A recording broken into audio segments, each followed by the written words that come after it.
നമ്മൾ കഴിഞ്ഞ ദിവസം പഠിച്ചു വരുന്നത് എനിക്ക് തോന്നുന്നു നമ്മൾ ഊഷ്മാവും പിന്നെ എന്തുമായിരുന്നു നമ്മുടെ ആ സ്കെയിലുകളൊക്കെയാണ് പഠിച്ചു തോന്നുന്നു. സെൽഷ്യസ്, ഫാരൻഹീറ്റ് അല്ലേ? ഫാരൻഹീറ്റിൽ രണ്ടിലും തുല്യമാകുന്ന ഊഷ്മാവൊക്കെയാണ് നമ്മൾ പഠിച്ചത്. ഇനിയൊരു ക്വസ്റ്റ്യൻ നിങ്ങളോട് ചോദിക്കാമെന്ന് വിചാരിക്കാം. നമുക്ക് കുറേ ടൈപ്പ് സ്കെയിൽ ഉണ്ടല്ലോ. ഫാരൻഹീറ്റ് സ്കെയിൽ ചെയ്യുന്നത് നമ്മളോട് പറയാണ് സെൽഷ്യസിലേക്ക് മാറ്റാൻ പറയാന്ന് വിചാരിക്കുക. ഓക്കെ, ഫാരൻഹീറ്റിൽ നിന്ന് സെൽഷ്യസിലേക്ക് മാറ്റാൻ പറഞ്ഞാൽ നിങ്ങൾ ഈ ഒരു ഇക്വേഷൻ പഠിച്ചു വെച്ചാൽ മതി. C is equal. അപ്പോൾ നിങ്ങൾക്ക് പരീക്ഷയ്ക്ക് തരുന്നത് എന്തായിരിക്കും? ഫാരൻഹീറ്റ് ആയിരിക്കും തരുന്നത്. സെൽഷ്യസിലേക്ക് നമ്മൾ അതിനെ മാറ്റണം. C is equal to F minus 32 into 5/9. Okay, അപ്പോൾ നിങ്ങൾക്ക് തന്നിരിക്കുന്ന സാധനം എന്ന് പറഞ്ഞാൽ നമുക്ക് തരുന്നത് ഏതായിരിക്കും? ഫാരൻഹീറ്റിലുള്ള ഒരു വാല്യൂ ആയിരിക്കും നിങ്ങൾക്ക് തരുന്നത്. ഓക്കെ, ഫാരൻഹീറ്റിലുള്ള വാല്യൂ എന്ന് പറഞ്ഞാൽ അത് എഫ്. അപ്പോൾ എഫ് എന്ന് പറയുന്നതാണ് ഫാരൻഹീറ്റിലെ വാല്യൂ. സെൽഷ്യസിലെ വാല്യൂ നമ്മൾ എഴുതുന്നത് സി എന്നാണ്. ഓക്കെ, മനസ്സിലായോ? ഇക്വേഷൻ മനസ്സിലായില്ലേ? റെക്കോർഡ് ഓണാക്കി. ഓക്കെ, ഉറപ്പിച്ച നന്നായി. ഞാൻ ചിലപ്പോൾ ഇടയ്ക്ക് മറന്നു, ഈ എല്ലാം കൂടി ഓണാകുമ്പോഴേ. ഓക്കെ, ഓണാക്കി. അപ്പോൾ ഫാരൻഹീറ്റ്, സെൽഷ്യസ്. അപ്പോൾ ഇത് ഇക്വേഷൻ മനസ്സിലായില്ലേ? നമുക്ക് പരീക്ഷയ്ക്ക് ഇപ്പോൾ ഒരു ഫാരൻഹീറ്റിലായിരിക്കും തരുന്നത്. ഇപ്പോൾ നിങ്ങളോട് പറയുകയാണ് ഒരു 0 ഡിഗ്രി ഫാരൻഹീറ്റ് സെൽഷ്യസിലേക്ക് മാറ്റാൻ പറഞ്ഞാൽ ഇപ്പോൾ നമുക്ക് പറയുകയാണ് 0 ഫാരൻഹീറ്റ്. ഓക്കെ, ഇതിനെ സെൽഷ്യസിലേക്ക് മാറ്റാൻ പറഞ്ഞാൽ സി ഈസ് ഈക്വൽ ടു ഈ എഫിന് പകരം 0 കൊടുക്കുക. 0 - 32 ഇൻറ്റു 5/9. ഓക്കെ, ഇതായിരിക്കും നമ്മുടെ ആൻസർ. അപ്പോൾ C is equal to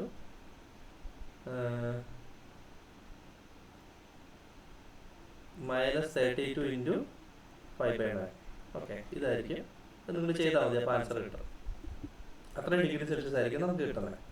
-32 into 5/9. അപ്പോൾ നിങ്ങൾക്ക് തന്നിരിക്കുന്ന ഫാരൻഹീറ്റിൽ അവിടെ ഇട്ട് കൊടുത്താൽ മതി. ഇനി നിങ്ങളോട് പറയുവാണ്, ഇക്വേഷൻ മനസ്സിലായില്ലേ? ഓക്കെ, ഇനി നിങ്ങളോട് പറയുകയാണ് സെൽഷ്യസിനെ എടുത്ത് ഫാരൻഹീറ്റിലേക്ക് മാറ്റാൻ. ഓക്കെ, അപ്പോൾ നിങ്ങൾക്ക് തന്നിരിക്കുന്നത് എന്തിലായിരിക്കും? സെൽഷ്യസിലായിരിക്കും തന്നിരിക്കുന്നത്. ഇതിന് നിങ്ങൾ ഫാരൻഹീറ്റിലേക്ക് മാറ്റണം. അപ്പോൾ അതിൻ്റെ ഇക്വേഷൻ എന്ന് പറഞ്ഞാൽ എളുപ്പമാണ്. ഈ 5/9 ഇങ്ങോട്ട് കൊണ്ടുവരിക റൈറ്റ് സൈഡിലേക്ക്. അപ്പോൾ എന്ത് കിട്ടും? അപ്പോൾ C into 5/9. Okay, is equal to F minus 32 എന്ന് വരില്ലേ? ഈ 32ന് പുറത്തേക്ക് കൊണ്ടുവരിക. അപ്പോൾ F is equal to C into 5/9 plus 32. ഇതാണ് നമ്മുടെ ഇക്വേഷൻ. അപ്പം അത് മറന്നു വരുന്നത്. ഈ 2 ഇക്വേഷൻ നിങ്ങൾ പഠിച്ചു വെച്ചോളാം. 2 ഇക്വേഷൻ പഠിക്കണ്ട, ഈ ഒരു ഇക്വേഷൻ പഠിച്ചാൽ മതി. അപ്പം ഈ ഒരു ഇക്വേഷൻ പഠിച്ചിട്ട് ഇതിലേക്ക് നിങ്ങൾക്ക് എന്താണ് വേണ്ടത്? ഇപ്പം നിങ്ങൾക്ക് ഫാരൻഹീറ്റാണ് തന്നിരിക്കുന്നതെങ്കിൽ എവിടെ ഇട്ട് കൊടുക്കുക? ഈ എഫിന് പകരം ഇട്ട് കൊടുക്കുക, എന്നിട്ട് സി കണ്ടുപിടിക്കുക. നിങ്ങൾക്ക് സെൽഷ്യസ് ആണ് തന്നിരിക്കുന്നതെങ്കിൽ ഈ സിക്ക് പകരം ഇട്ട് കൊടുക്കുക, എന്നിട്ട് എഫ് കണ്ടുപിടിക്കുക. അപ്പം നിങ്ങൾക്ക് ഇഷ്ടപ്പെട്ട ഇക്വേഷൻ ഏതാണോ അത് പഠിച്ചു വയ്ക്കുക. സി ഇൻറ്റു 5/9 പ്ലസ് 32 ആണ് നിങ്ങൾക്ക് ഇഷ്ടമെങ്കിൽ അത് പഠിക്കുക. അല്ലെങ്കിൽ എഫ് മൈനസ് 32 ഇൻറ്റു 5/9 ആണ് നിങ്ങൾക്ക് ഇഷ്ടമെങ്കിൽ അത് പഠിച്ചു വെച്ചേക്കാം. ഓക്കെ, ഇക്വേഷൻ പഠിച്ചില്ലേ? അപ്പോൾ ഒരെണ്ണം പഠിച്ചാൽ മതി കേട്ടോ. നിങ്ങൾ 2 കാണാതെ പഠിക്കേണ്ട ആവശ്യമില്ല. ഒരെണ്ണം പഠിച്ചാൽ മതി. നിങ്ങൾക്ക് ഏതാണ് തന്നിരിക്കുന്നത് അതിന് എന്താക്കുക, ആ വാല്യൂ അവിടെ ഇട്ട് കൊടുത്താൽ മതി. ഇപ്പോൾ നിങ്ങൾക്ക് സി ആണ് തന്നിരിക്കുന്നതെങ്കിൽ ആ സിയുടെ സ്ഥാനത്ത്, ഇപ്പോൾ നിങ്ങൾക്ക് സി ആണ് തന്നിരിക്കുന്നതെങ്കിൽ എവിടെ ഇട്ട് കൊടുക്കുക? ഇവിടെ ഇട്ട് കൊടുക്കുക, എന്നിട്ട് എഫ് കണ്ടുപിടിക്കുക. എഫ് ആണ് തന്നിരിക്കുന്നതെങ്കിൽ ഇവിടെ ഇട്ട് കൊടുക്കുക, സി കണ്ടുപിടിക്കുക. ഓക്കെ, ഇനി പിന്നെ നമ്മൾ പഠിച്ച ഏത് സ്കെയിലായിരുന്നു? Kelvin scale. അപ്പോൾ കെൽവിനിൽ നിന്ന് നമുക്ക് സെൽഷ്യസിനെ കെൽവിൻ ആക്കണം. ഓക്കെ, സെൽഷ്യസ് സ്കെയിലിനെ നമ്മൾ കെൽവിൻ സ്കെയിലായിട്ട് മാറ്റാനായിട്ട് അത് നമുക്ക് എല്ലാവർക്കും അറിയാം.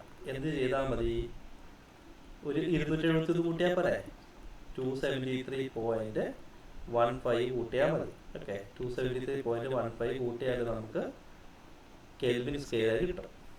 ഓക്കെ, അപ്പോൾ സെൽഷ്യസിനെ കെൽവിൻ സ്കെയിൽ ആക്കാനായിട്ട് നമ്മൾ എന്നാ ചെയ്താൽ മതി? 273.15 കൂട്ടുക. അപ്പോൾ നിങ്ങളെ ഇക്വേഷൻസ് ഒക്കെ ഒന്ന് പറഞ്ഞേ. നമ്മൾ പഠിച്ച ഇക്വേഷൻസ് ഒക്കെ ഒന്ന് പറഞ്ഞേ. ഫാരൻഹീറ്റ് ആക്കാൻ വേണ്ടിയിട്ട്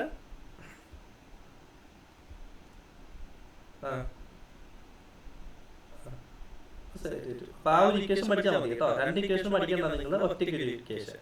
ഇനി സെൽഷ്യസിനെ കെൽവിൻ ആക്കാനായിട്ട് കെ ഈസ് ഈക്വൽ ടു എന്ത് പറഞ്ഞ ഇക്വേഷൻ?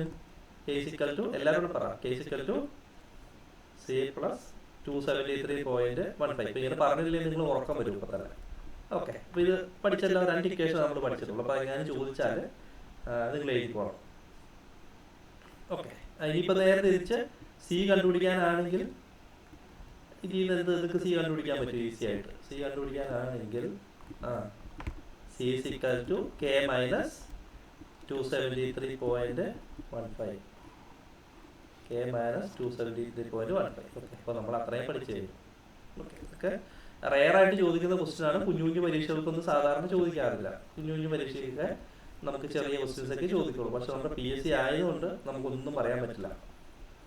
ഓക്കെ, ഇനി നമുക്ക് പലതരം തെർമോമീറ്ററുകൾ നമ്മൾ പഠിച്ചു. ഇനി നമുക്ക് ഈ തെർമോമീറ്റർ കണ്ടുപിടിച്ചാലാണെന്നറിയാമോ?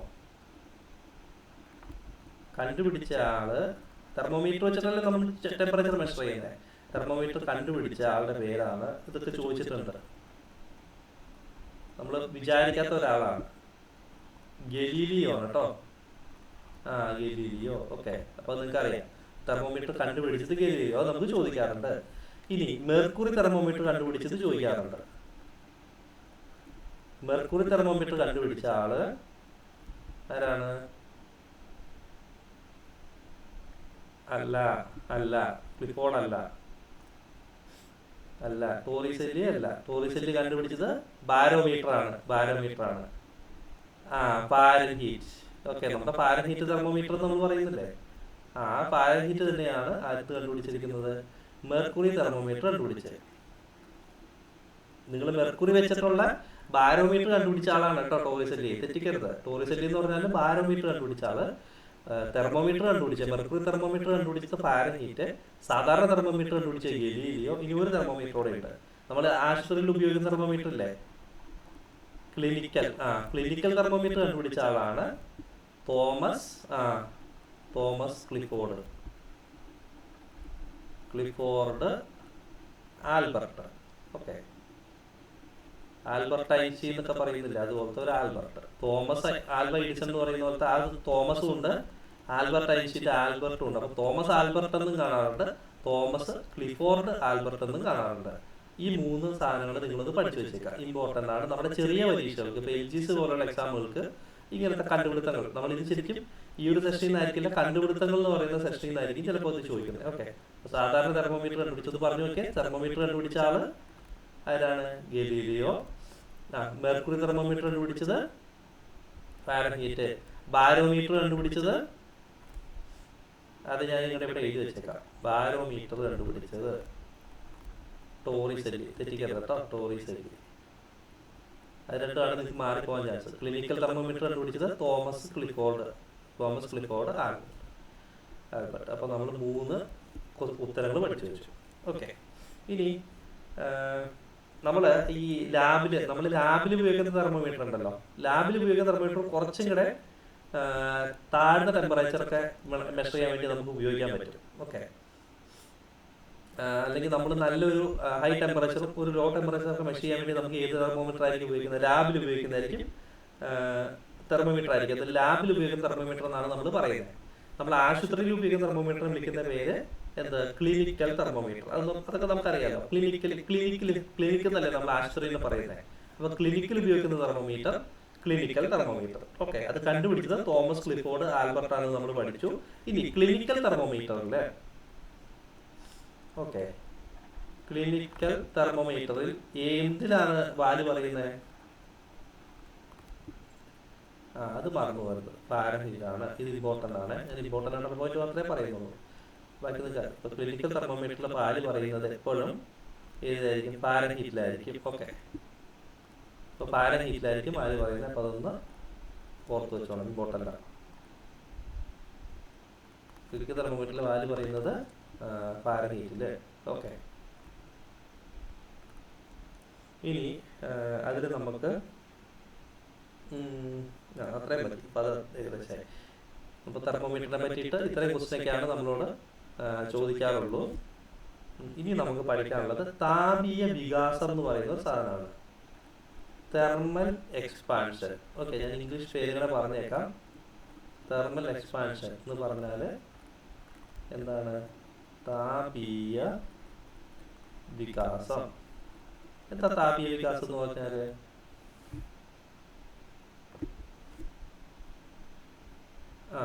താപം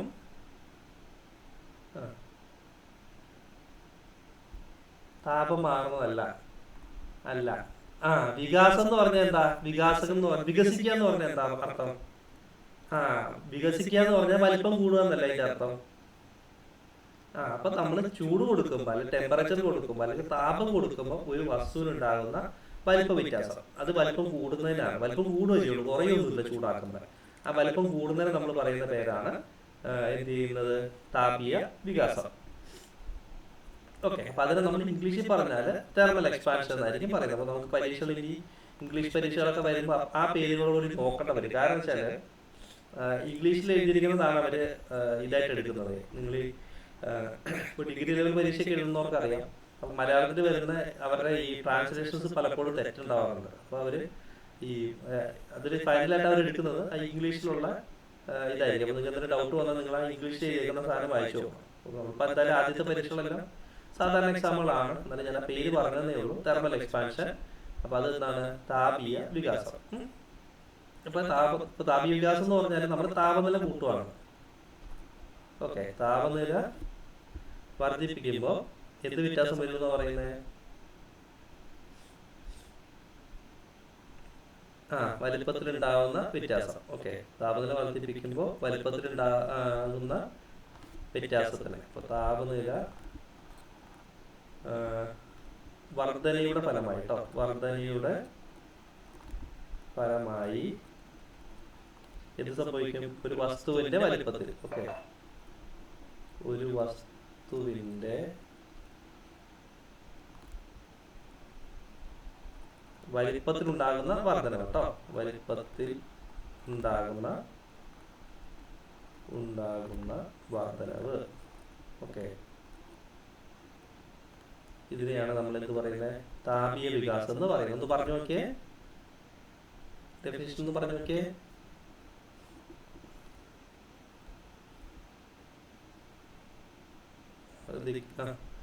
ഫലമായി ഒരു വസ്തുവിന്റെ വലിപ്പത്തിൽ ഉണ്ടാകുന്ന വർധനവ്, അതാണ് താപീയ വികാസം. അപ്പൊ താപീയ വികാസം നമ്മൾ എന്താന്ന് പഠിച്ചു. ഇനി ചൂടാകുമ്പോൾ അടുത്തൊരു ക്വസ്റ്റ്യൻ ആണ്. ഓക്കെ. ചൂടാകുമ്പോൾ ഏറ്റവും കൂടുതൽ വികസിക്കുന്ന എന്ത് വസ്തുക്കളാണ്? വാതകമാണോ, ഖരമാണോ, ദ്രാവകമാണോ? വാതകമായിരിക്കില്ലേ? ചൂടാകുമ്പോൾ ഏറ്റവും വികസിക്കുന്നത് വാതകമാണ് വികസിക്കുന്നത്. അത് ഇമ്പോർട്ടന്റ് ആണ്, മറന്നു പോകരുത്. ഏറ്റവും അധികം വികസിക്കുന്ന ആളാരാണ്? വാതകങ്ങൾ. പറഞ്ഞു നോക്കിയേ. ചൂടാകുമ്പോൾ ഏറ്റവും അധികം വികസിക്കുന്നത് എന്താണ്? കൂടുതൽ വികസിക്കുന്നത് വാതകങ്ങളാണ്. നമ്മളൊരു പാത്രത്തിൽ, അല്ലെങ്കിൽ നമ്മളൊരു ബലൂൺ എടുക്കാം. ബലൂൺ വീർപ്പിച്ച ബലൂൺ നിങ്ങൾ ചൂടാക്കുക. ചൂടാക്കി കഴിയുമ്പോൾ അതിങ്ങനെ വീർത്ത് വരുന്ന കാണാൻ പറ്റും, വലിപ്പം കൂടുന്ന കാണാൻ പറ്റും. പക്ഷെ ഒരു പാത്രത്തിൽ വെള്ളം നിങ്ങൾ തിളപ്പിക്കാൻ വെക്കുമ്പോൾ അങ്ങനെ വലുതാവുന്ന കാണുന്നുണ്ടോ? എപ്പോഴെങ്കിലും കാണും. നിങ്ങൾക്ക് ചായ അടപ്പത്ത് പക്ഷെ എക്സ്പാൻഡ് ആവുന്നുണ്ട്, അല്ലെങ്കിൽ വലിപ്പം കൂടുന്നുണ്ട്, പക്ഷെ നമുക്ക് അറിയാൻ പറ്റില്ല അത്ര വലിയ കാര്യമായിട്ട്. നിങ്ങളിപ്പോൾ ചായ തിളപ്പിക്കാൻ നേരത്ത് അങ്ങനെയാണെങ്കിൽ നിറച്ച് വെള്ളം എടുത്തിട്ട് തിളപ്പിക്കാൻ നേരത്തെ പാത്രം നിറഞ്ഞ് പുറത്തേക്ക് പോകേണ്ടതാണ്. പക്ഷെ അങ്ങനെ നിങ്ങൾ എക്സ്പീരിയൻസ് ചെയ്തിട്ടില്ല ഇതുവരെ. കാരണം ദ്രാവകങ്ങളുടെ ഈ വികാസം കുറച്ച് കുറവാണ്. അതുപോലെ തന്നെ മെറ്റൽസിന്റെ വികാസം കുറച്ച് കുറവാണ്, അല്ലേ? അല്ലെങ്കിൽ നമ്മുടെ സോളിഡ് മെറ്റൽ അല്ല, സോളിഡിന്റെ വികാസം കുറവാണ്. പക്ഷെ വികസിക്കും ഇതൊക്കെ. ഓക്കെ. അതിൻ്റെയൊക്കെ കാര്യങ്ങളാണ് നമ്മൾ പഠിക്കാൻ പോകുന്നത്. അപ്പം ഏറ്റവും കൂടുതൽ വികാസം ഉള്ളത് ആരാണ്? വാതകങ്ങളാണ്. ഏറ്റവും കുറവ് ആരായിരിക്കും? അപ്പം ഏറ്റവും കുറവ് ഖരമായിരിക്കും. സ്വാഭാവികമായിട്ടും ഖരമായിരിക്കും. കാരണം ഏറ്റവും സ്ട്രക്ചർ ആയിട്ടുള്ള സാധനം നമ്മൾ ഖരവസ്തുക്കളാണെന്ന് പഠിച്ചിട്ടുണ്ട്. ഓക്കെ. ഏറ്റവും കുറവ്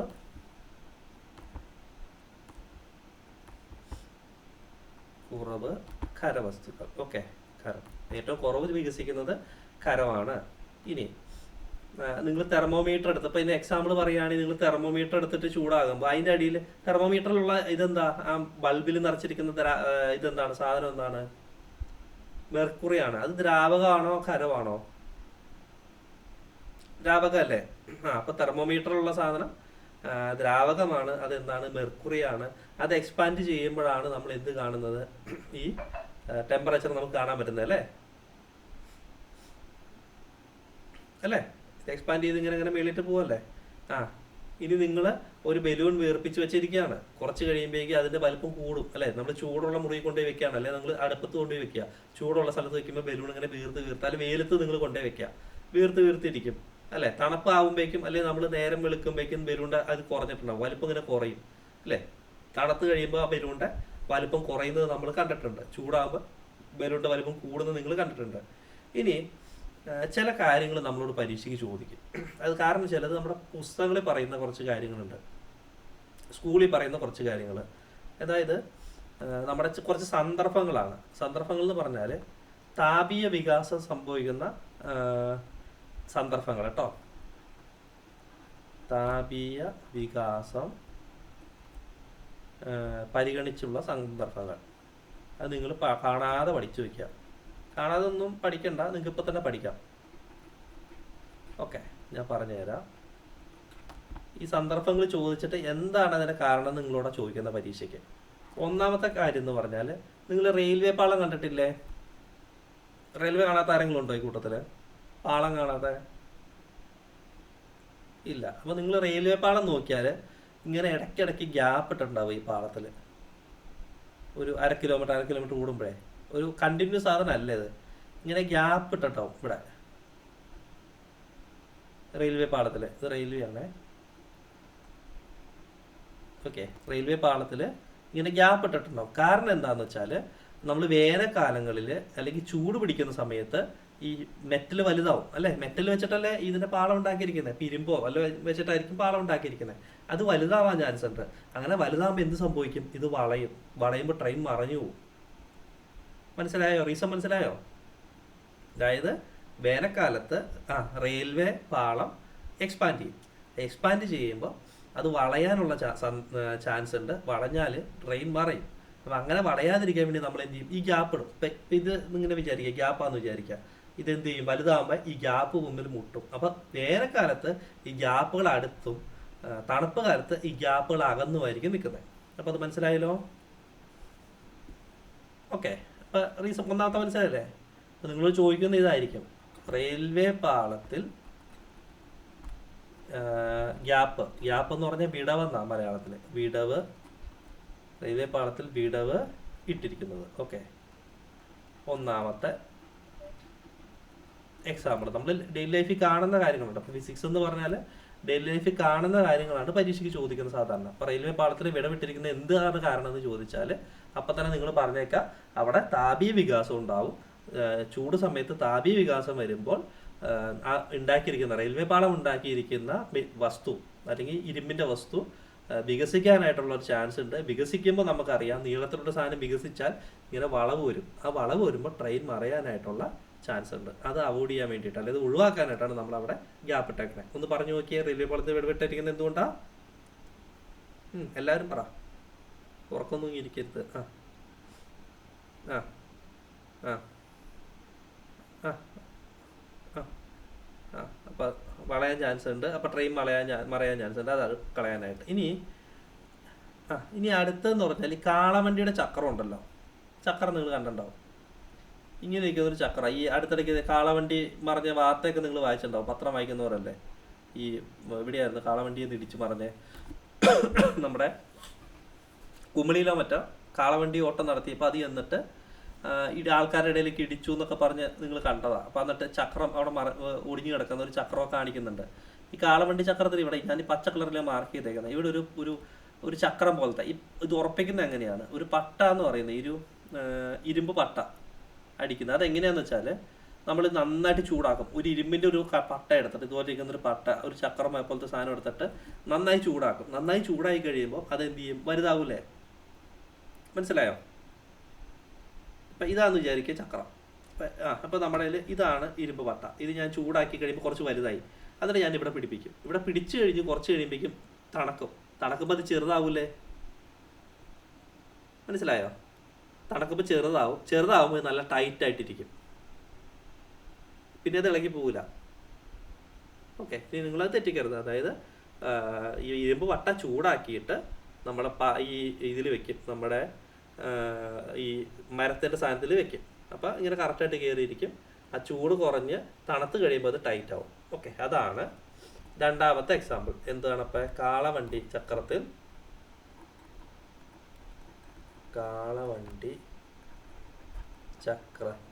എന്തടിക്കുന്നത്? ഇരുമ്പ് പട്ട. ഓക്കെ, ഇരുമ്പ് പട്ട എന്നാണ് പറയുന്നത്. ഇരുമ്പ് പട്ട അടിക്കുന്നത്. ഓക്കെ, അപ്പം 2 പഠിച്ചില്ലേ? ഒന്ന് റെയിൽവേ പാളത്തിൽ വിട വിട്ടിരിക്കുന്നത്, 2 കാളവണ്ടി ചക്രത്തിൽ ഇരുമ്പ് പട്ട അടിക്കുന്നത്. ഒന്ന് പറഞ്ഞു നോക്കിയാൽ കാളവണ്ടി ചക്രത്തിൽ എങ്ങനെ ഇരുമ്പ് പട്ട അടിക്കുന്നത്? നമ്മൾ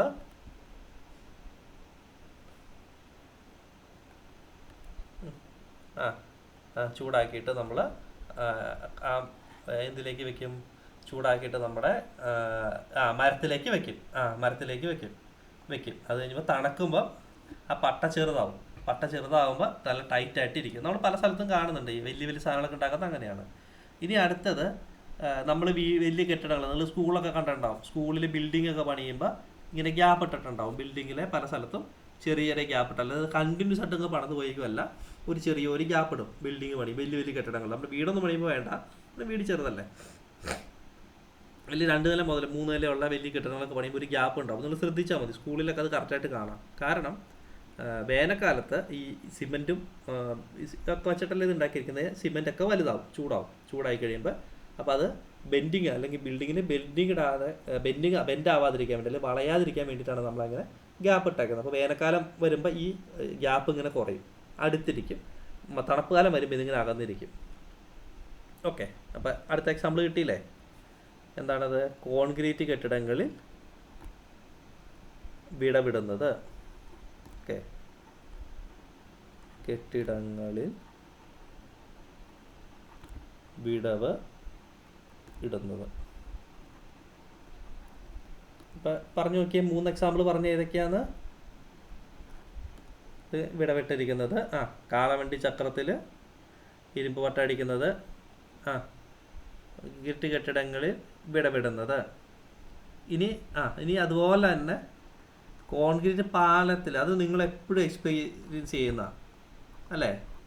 പാലത്തിൽ വിടവിടുന്നത്, നിങ്ങൾ പാലത്തിൽ കൂടെ വണ്ടി ഓടുമ്പോൾ ഇങ്ങനെ ഒരു കുഴി ചാടുന്നൊരു ഫീൽ ഉണ്ടാവാറുണ്ട്. ഇങ്ങനെ ടക്ക് ടക്ക് ടക്ക് അടിച്ചടിച്ചായിരിക്കും പോകുന്നത്. പാലത്തിൽ ഇത്തിരി സ്പീഡിൽ പോയി കഴിഞ്ഞാൽ അത് ഈ അതേ സംഭവം തന്നെ, കോൺക്രീറ്റ് പാലത്തിൽ വിടവിടുന്നതാണ്. ഓക്കെ, ഇത്രയും മനസ്സിലായില്ലേ? ഈ 4 എണ്ണമാണ് മെയിനായിട്ട് ചോദിക്കുന്നത്. പിന്നെ നിങ്ങൾ ഈ വേനൽക്കാലത്ത് ഈ ഇതുണ്ടല്ലോ, നമ്മുടെ നിങ്ങൾ ഈ കറണ്ട് കമ്പി പോകില്ലേ, ഇലക്ട്രിസിറ്റിയുടെ കമ്പി പോകുന്നത് നമുക്കിങ്ങനെ അഴഞ്ഞു കിടക്കുന്ന കാണാം. വേനൽക്കാലത്താണ് ഇങ്ങനെ അഴഞ്ഞായിരിക്കും കിടക്കുന്നത്. ഓക്കെ, അഴഞ്ഞു കിടക്കുന്നതിൻ്റെ കാരണം അത് എന്ത് ചെയ്തിരിക്കുന്നതാണ്? വേനൽക്കാലത്ത് അത് വികസിച്ചിരിക്കുന്നതാണ്. ആ കമ്പി വികസിച്ചിരിക്കുകയാണ്. ഓക്കെ, അതും കൂടെ ഞാൻ എഴുതരാം. വേനൽക്കാലത്ത്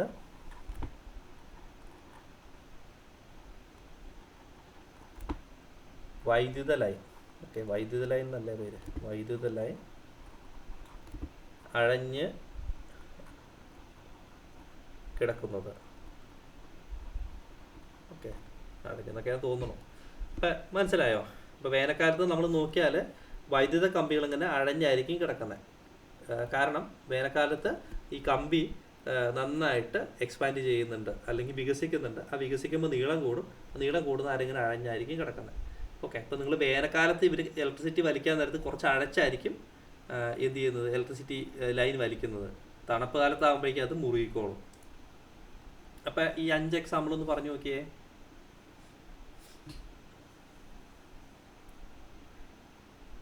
വിടവിട്ടിരിക്കുന്നത്, ഇരുമ്പ് പട്ട അടിക്കുന്നത്, കെട്ടിടങ്ങളിൽ വിടവിടുന്നത്, പാലത്തിൽ വിടവിടുന്നത്, വൈദ്യുത ലൈൻ അഴഞ്ഞ് കിടക്കുന്നത്. അപ്പം 5 എക്സാമ്പിൾ നമ്മൾ പഠിച്ചു. അത് നമ്മൾ നമ്മുടെ ഡെയിലി ലൈഫിൽ കാണുന്ന സന്ദർഭങ്ങളാണ്. അപ്പം അത് കാരണം ഇതെന്ത് ചെയ്യാം എന്ന് PSCക്ക് ചോദിക്കാൻ ചാൻസ് ഉണ്ട്. അപ്പോൾ അത് നന്നായിട്ട് എക്സാമ്പിൾ പഠിച്ചു വെച്ചേക്കാം. അപ്പോൾ നിങ്ങൾ പഠിച്ചല്ലോ. ഇനി നമുക്ക് അടുത്തത് പഠിക്കാൻ, ഇപ്പം നമ്മൾ ഒരു സാധനം എടുത്തിരിക്കുകയാണ്. എൻ്റെ ഇതുപോലത്തെ ഒരു സംഭവമുണ്ട്, ഒരു കമ്പി. ഇത് ഞാൻ ചൂടാക്കാമേ, ഞാൻ ഹീറ്റ് ചെയ്തു, ഹീറ്റ് എന്ന് ഞാൻ എഴുതിയേക്കാം, ചൂടാക്കി കഴിയുമ്പോൾ ഇതിൻ്റെ നീളം എല്ലായിരുന്നു എന്ന് വിചാരിക്കുക. ഇത് എന്ത് ചെയ്യും? ചൂടാക്കി കഴിഞ്ഞാൽ അതിൻ്റെ നീളം കൂടണമല്ലോ സ്വാഭാവികമായിട്ടും. ഇത്രയായിരുന്നു ഇതിൻ്റെ നീളം ഉണ്ടായിരുന്നത്, ഒരു ഡെൽറ്റ എല്ല് കൂടി. അപ്പം എന്ന് പറഞ്ഞ നീളമുള്ള സാധനത്തിൻ്റെ നീളം ഡെൽറ്റ എല്ല് കൂടി. ചൂടാക്കിയപ്പോൾ നീളം കൂടിക്കഴിഞ്ഞാൽ അതിനെ വിളിക്കുന്ന പേരാണ്, ഇംഗ്ലീഷ് പേര് ആദ്യം പറയാം, ലീനിയർ എക്സ്പാൻഷൻ. പേരൊന്ന് പറഞ്ഞു നോക്കിയേ, ഇംഗ്ലീഷ് പേരൊന്ന് പറഞ്ഞു നോക്കിയേ. Linear expansion. എന്താ ലീനിയർ എക്സ്പാൻഷൻ എന്ന് പറഞ്ഞാൽ? താപം വർദ്ധിപ്പിക്കുമ്പോൾ എന്ത് കൂടുന്നു?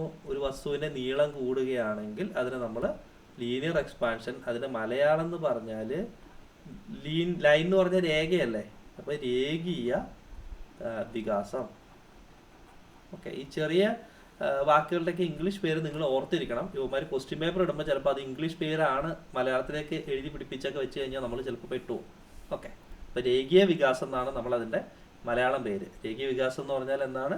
Linear expansion. എന്താണ് ലീനിയർ എന്ന് പറഞ്ഞാൽ തന്നെ പേരിൽ നിന്ന് കിട്ടിയില്ലേ, അല്ലെ? രേഖ എന്ന് പറഞ്ഞൊരു ലൈൻ അല്ലേ, ഒരു ലൈനാണ് രേഖ. അപ്പം രേഖീയ വികാസം എന്ന് പറഞ്ഞാൽ താപനില വർദ്ധിപ്പിക്കുമ്പോൾ എന്ത് വ്യത്യാസം വരും? ഇപ്പം നില വർധനയുടെ ഫലമായി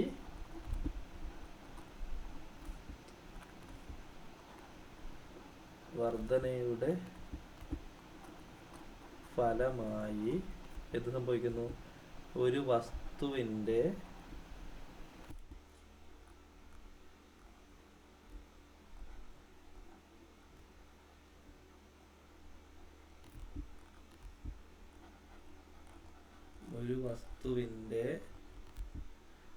എന്തിലുണ്ടാകുന്ന വർധനവാണ്? നീളത്തിലുണ്ടാകുന്ന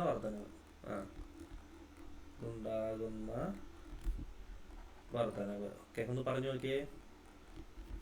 താപനില വർധനയുടെ ഫലമായി ഒരു വസ്തുവിൻ്റെ നീളത്തിലുണ്ടാകുന്ന വർധനവിനെ വിളിക്കുന്ന പേരാണ് രേഖീയ വികാസം. ഓക്കെ, പഠിച്ചില്ലേ? അത് ഒന്നുകൂടെ ഒന്ന് പറഞ്ഞേ. ഫലമായി ഒരു വസ്തുവിൻ്റെ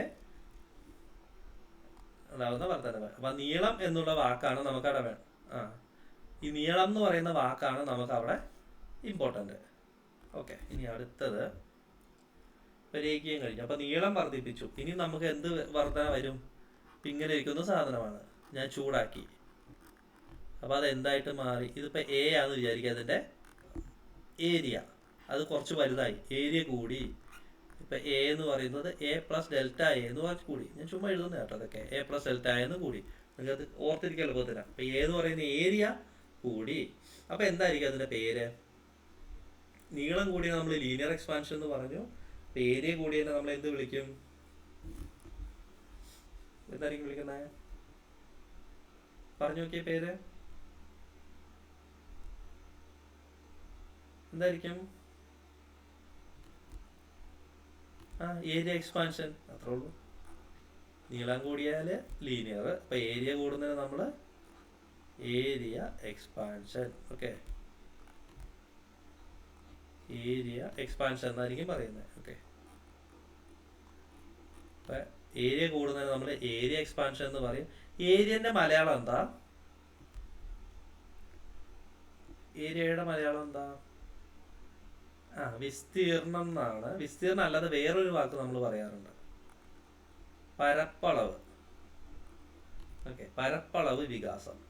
ഓക്കെ, പരപ്പളവ് വികാസം. ഇതെന്ന് വെച്ചാൽ ഈ വാക്കുകളൊക്കെ ശരിക്കും സത്യത്തില് എന്താ പറയുന്നത്, ഈ ഫിസിക്സിലൊക്കെ വാക്കുകളൊന്നും നമ്മുടെ മലയാളത്തിൽ ഉണ്ടായിരിക്കുന്ന വാക്കുകളല്ല, എല്ലാം ഇംഗ്ലീഷാണ് അല്ലേ? ഇംഗ്ലീഷുകാരല്ലേ ഈ സാധനങ്ങളെ കണ്ടുപിടിക്കുന്നത്. അപ്പം ആ ഇംഗ്ലീഷ് വാക്കുകളെ നേരെ ട്രാൻസ്ലേറ്റ് ചെയ്തിട്ട് മലയാളത്തിലേക്ക് ആക്കുമ്പോൾ അങ്ങനെ കുറച്ച് വ്യത്യാസങ്ങൾ വരുന്നതാണ്. പരപ്പളവ്, ചില വാക്കുകൾ നമ്മൾ കേട്ടിട്ട് പോലും കാണൂല. നമ്മൾ അങ്ങനെയൊന്നും ആയിരിക്കില്ല സ്കൂളിൽ പഠിച്ചേക്കണേ. ഓക്കെ, അപ്പോൾ ഏരിയ എക്സ്പാൻഷൻ എന്ന് പറഞ്ഞാൽ എന്താ? അപ്പം അതൊന്ന് ഡെഫിനിഷൻ ആക്കി ഒന്ന് പറഞ്ഞു നോക്കിയേ. അങ്ങനെ പറയാം നമുക്ക്. ഒരു വസ്തുവിന് താപനില വർധനയുടെ ഫലമായി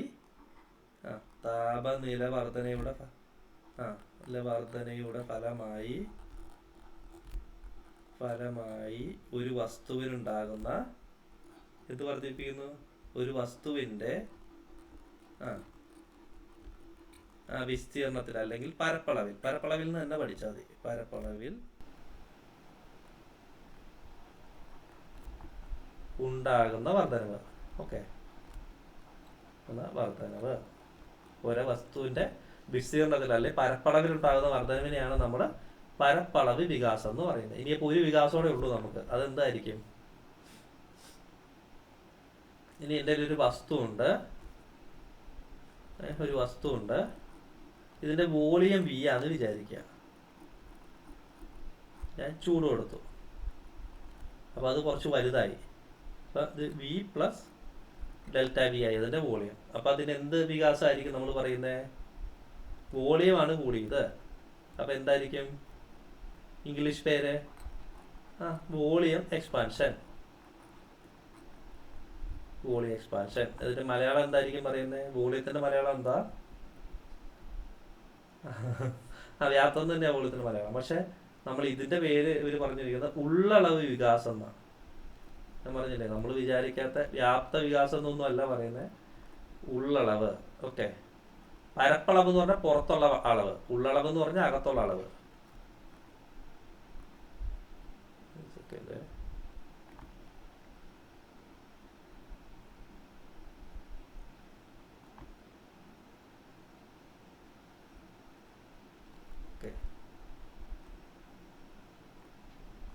അപ്പം അതിനെ നമ്മൾ വിളിക്കുന്ന പേര് വ്യാപ്തം എന്നല്ല, ഉള്ളളവ് വികാസം. ഒന്നുകൂടെ എഴുതാൻ വൃത്തിയായിട്ട്.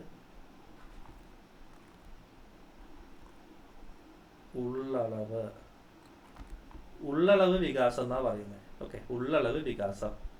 അതിന്റെ ഡെഫിനിഷൻ ആയിട്ട് പറഞ്ഞാൽ, ഡെഫിനിഷൻ ഒന്ന് പറഞ്ഞു നോക്കിയാൽ നിങ്ങള്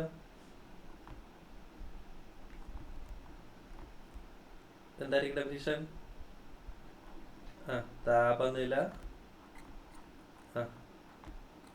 താപനില വർധനവിന്റെ ഫലമായി ഒരു വസ്തുവിന്റെ ഉള്ളളവിലുണ്ടാകുന്ന വികാസം. ഓക്കെ, താപനില വർധനവിന്റെ ഫലമായി ഒരു വസ്തുവിന്റെ ഉള്ളളവിലുണ്ടാകുന്ന വ്യത്യാസം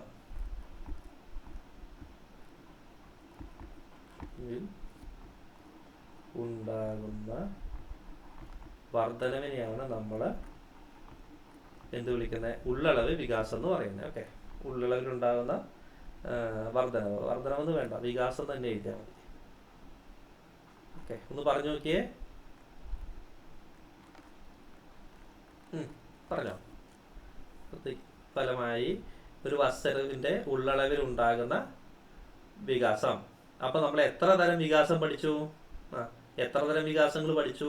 3 തരം. അപ്പൊ ഒരു വസ്തുവിന് 3 രീതിയിലാണ് വികാസങ്ങൾ ഉണ്ടാകുന്നത്. ഒന്ന്, നീളം കൂടുന്നു. നീളം കൂടുന്നതിന് നമ്മൾ എന്താ വിളിച്ച പേര്? രേഖീയ വികാസം അല്ലെങ്കിൽ ലീനിയർ എക്സ്പാൻഷൻ. ഇനി അതിന്റെ ഏരിയ കൂടുന്നു, അതിനെന്താ വിളിച്ചേ? പരപ്പളവ് അല്ലെങ്കിൽ ഏരിയ എക്സ്പാൻഷൻ. ഇനി വോളിയം കൂടുന്നു അല്ലെങ്കിൽ ഉള്ളളവ് കൂടുന്നു, എന്താണത്? ഉള്ളളവ് വികാസം. അപ്പൊ ഇത്രയാണ് നമുക്ക് എക്സ്പാൻഷനെ പറ്റി പഠിക്കാനുള്ളത്. ഓക്കെ, അപ്പൊ അത് കാര്യമായിട്ടൊന്നും ചോദിച്ച് കണ്ടിട്ടില്ല. ഇനി നമുക്ക് ചോദിക്കുന്ന ഒരു ക്വസ്റ്റ്യൻ ഉണ്ട്. എന്താണെന്നറിയോ? താപത്തിന്റെ പ്രേഷണം. എന്താ പ്രേഷണം എന്ന് പറഞ്ഞാൽ?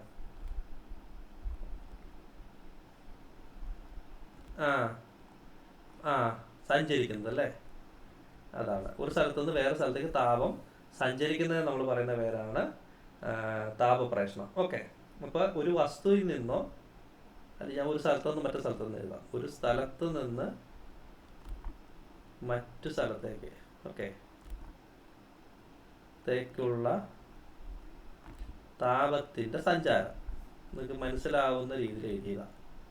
ഓക്കെ, വലിയ ഡെഫിനിഷനൊന്നുമില്ല. ഒരു സ്ഥലത്ത് നിന്ന് വേറൊരു സ്ഥലത്തേക്ക്. അപ്പൊ അതൊരു വേണമെങ്കിൽ ഒരു വസ്തുവിൽ നിന്ന് മറ്റൊരു വസ്തുവിലേക്കും വരാം കേട്ടോ. ഒരു വസ്തുവിൽ നിന്ന് മറ്റൊരു വസ്തുവിലേക്ക്. ഓക്കെ, ഒരു വസ്തുവിൽ നിന്ന് മറ്റൊരു വസ്തുവിലേക്കോ ഒരു സ്ഥലത്ത് നിന്ന് മറ്റൊരു സ്ഥലത്തേക്കോ ഉള്ള താപത്തിന്റെ സഞ്ചാരത്തിന് പറയുന്ന പേരാണ് എന്ത്? താപ പ്രേഷണം. ഒന്ന് പറഞ്ഞു നോക്കിയേ. ഒന്ന് മറ്റൊരു വസ്തുക്കുള്ള താപത്തിന്റെ സഞ്ചാരം, അല്ലെങ്കിൽ ഒരു വസ്തുവിൽ നിന്ന് മറ്റൊരു വസ്തുവിലേക്കുള്ള താപത്തിന്റെ സഞ്ചാരമാണ് താപപ്രേഷണം എന്ന് പറയുന്നത്. നമുക്ക് 3 രീതിയിലാണ് താപപ്രേഷണം നടക്കുന്നത്. 3 രീതി. ഓക്കെ, അത് ഭയങ്കര ഇമ്പോർട്ടൻ്റ് ആണ്. 3 രീതിയിൽ അത് എവിടെയൊക്കെയാണ് എങ്ങനെയൊക്കെയാണെന്നാണ് നമ്മൾ പഠിക്കേണ്ടത്. അപ്പോൾ 3 രീതിയിൽ: 1 ചാലനം, ഓക്കെ, 2 സംവഹനം, 3 എന്താണ് വികിരണം. ഓക്കെ, ചാലനം, സംവഹനം, വികിരണം. ഇതാണ് 3 രീതികൾ. ഒന്ന് പറഞ്ഞു നോക്കിയേ, പേരുകളൊക്കെ ഒന്ന് പറഞ്ഞേ. ചാലനം, സംവഹനം, വികിരണം. 3 പേരൊന്ന് കാണാതെ പഠിച്ചേ. 3 പേരൊന്ന് കാണാതെ പഠിച്ചേ. ചാലനം, സംവഹനം, വികിരണം. എന്താണ് താപപ്രേഷണം എന്ന് പറഞ്ഞാൽ?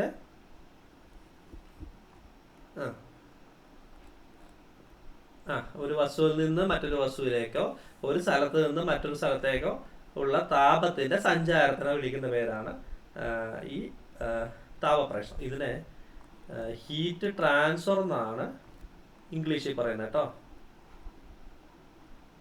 ഹീറ്റ് ട്രാൻസ്ഫർ നമ്മൾ ഇംഗ്ലീഷിൽ പറഞ്ഞാൽ, ഇംഗ്ലീഷ് വാക്കുകൾ നിങ്ങൾ അറിഞ്ഞിരിക്കണം. കാരണം പറഞ്ഞില്ല, നിങ്ങളുടെ പരീക്ഷയ്ക്ക് ക്വസ്റ്റ്യൻ പേപ്പർ ഇടുന്നയാള് ചിലപ്പോൾ സംവഹനം അല്ലെങ്കിൽ താപപ്രേഷണം എന്നൊക്കെ എഴുതുന്നതിന് പകരം ഹീറ്റ് ട്രാൻസ്ഫർ എന്നത് മലയാളത്തിലങ്ങ് എഴുതി വെച്ചാൽ നമുക്കൊന്നും പറയാൻ പറ്റില്ല. ഓക്കെ, അപ്പോൾ താപപ്രേഷണം എന്ന് പറഞ്ഞാൽ ഹീറ്റ് ട്രാൻസ്ഫർ ആണ്. ഒരു സ്ഥലത്ത് നിന്ന് മറ്റൊരു സ്ഥലത്തേക്കോ അല്ലെങ്കിൽ ഒരു വസ്തുവിൽ നിന്ന് മറ്റൊരു വസ്തുവിലേക്കുള്ള താപത്തിന്റെ സഞ്ചാരത്തിനെ നമ്മൾ വിളിക്കുന്ന പേരാണ് താപപ്രേഷണം. എത്ര രീതിയിൽ താപപ്രേഷണം ഉണ്ട്? 3 രീതിയിലുണ്ട്: ചാലനം, സംവഹനം, വികിരണം. ഈ 3 ഇംഗ്ലീഷ് പേര് നിങ്ങൾ ഉറപ്പായിട്ട് പഠിച്ചു വെച്ചേക്കണം. അങ്ങനെ ഇംഗ്ലീഷ് പേരാണ് കൂടുതൽ ഉപയോഗിക്കുന്നത്. അപ്പോൾ അത് കാരണം ഈ ക്വസ്റ്റ്യൻ പേപ്പർ ഇടുന്ന ആള് ഈ മലയാളം തന്നെ തപ്പിയെടുത്തൊന്നും ഇടിച്ചില്ല, ചിലപ്പോൾ ഇംഗ്ലീഷിൽ തന്നെ ഇടും. ഈ ചാലനത്തിന്റെ പേര് എന്താ? ചാലനം എന്ന് പറഞ്ഞാൽ അതിന് ഇംഗ്ലീഷ് പേര് കേട്ടിട്ടില്ലേ? എന്താ? കണ്ടക്ഷൻ. ഓക്കെ, നമ്മൾ ഇംഗ്ലീഷ് പേരുകൾ എപ്പോഴും കേൾക്കുന്നതാണ്. കണ്ടക്ഷൻ. സംവഹനത്തിന്റെ പേരോ?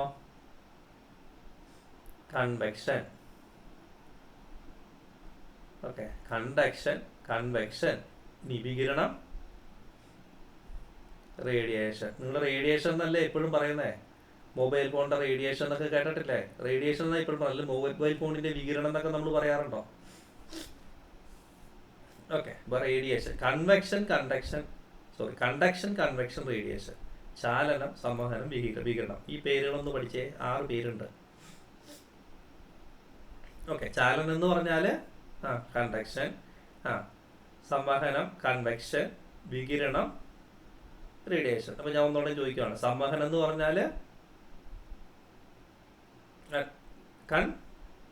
കൺവെക്ഷൻ, ചാലനം എന്ന് പറഞ്ഞാല് കണ്ടക്ഷൻ, വികിരണം എന്ന് പറഞ്ഞാല് റേഡിയേഷൻ. അപ്പൊ നമ്മൾ 3 രീതി പേരുകൾ പഠിച്ചു കഴിഞ്ഞു. ഇനി ഓരോന്നോരോന്ന് പഠിക്കാം. ഉറപ്പ് ക്വസ്റ്റ്യൻ ആണ് ഈ സെഷനിൽ നിന്ന്. ഇവർക്ക് ക്വസ്റ്റ്യൻ ചോദിക്കുകയാണെങ്കിൽ ഈ കൺവെക്ഷൻ എവിടെ നടക്കുന്നു, കണ്ടക്ഷൻ എവിടെ നടക്കുന്നു, അങ്ങനെയൊക്കെ ക്വസ്റ്റ്യൻ ചോദിക്കാം. ഓക്കെ, നമുക്ക് നോക്കാം. അപ്പൊ അതിൽ ആദ്യത്തേത് ചാലനം.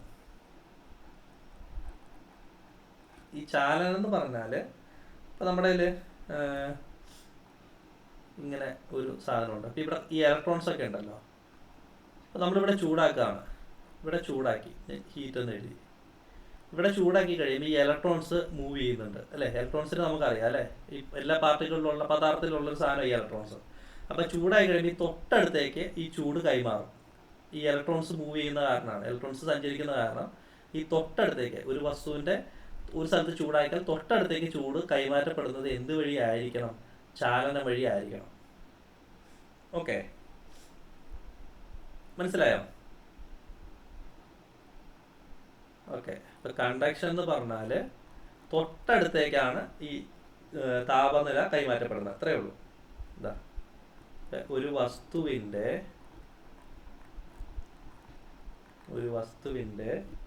അടുത്തടുത്ത 2 ഭാഗങ്ങളുടെ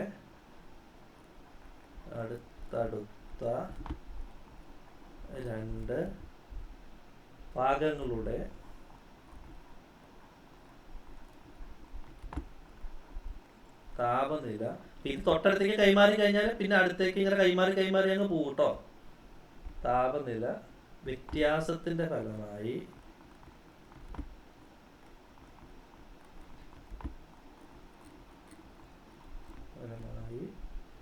താപം കൈമാറ്റം ചെയ്യപ്പെടുന്ന രീതി.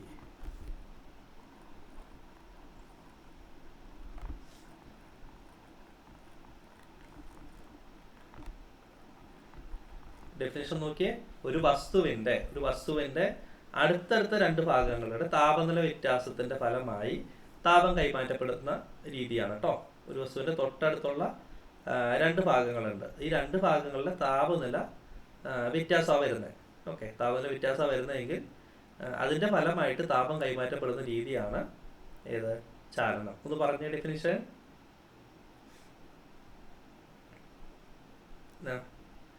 അടുത്ത രണ്ട് ഭാഗങ്ങളുടെ വ്യത്യാസത്തിന്റെ ഫലമായി താപം കൈമാറ്റം ചെയ്യപ്പെടുന്ന രീതി, ഇതിനെ നമ്മൾ വിളിക്കുന്ന പേരാണ് കണ്ടക്ഷൻ.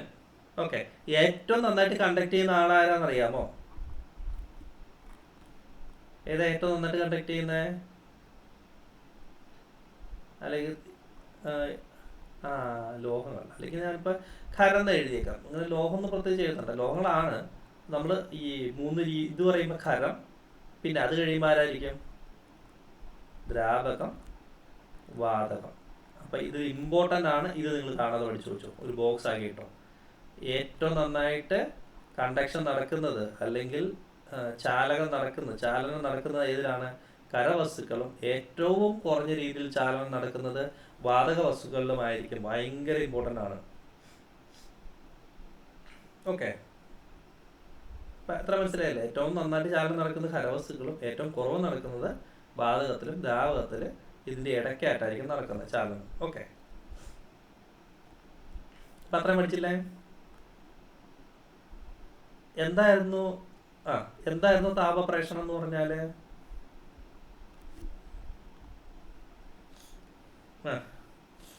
ഒരു വസ്തുവിലേക്കുള്ള താപത്തിന്റെ സഞ്ചാരം. എത്ര തരം പ്രേഷണമുണ്ട് നമ്മുടെ കയ്യില്? 3 തരമുണ്ട്. ഏതൊക്കെയാണ്? ചാലനം, സംവഹനം, വികിരണം. ചാലനം എന്ന് പറഞ്ഞാൽ എന്താണ്? കണ്ടക്ഷൻ. തൊട്ടടുത്ത രണ്ട് ഇത് തമ്മിലുള്ള താപത്തിലെ വ്യത്യാസത്തിൽ ഈ സഞ്ചരിക്കുന്നതാണ് താപ ചാലനം എന്ന് പറയുന്നത്. ഇനി അടുത്തത് ഏതാ നമുക്ക് പഠിക്കാനുള്ളത്? സംവഹനം. ഓക്കെ, അടുത്തത് സംവഹനം.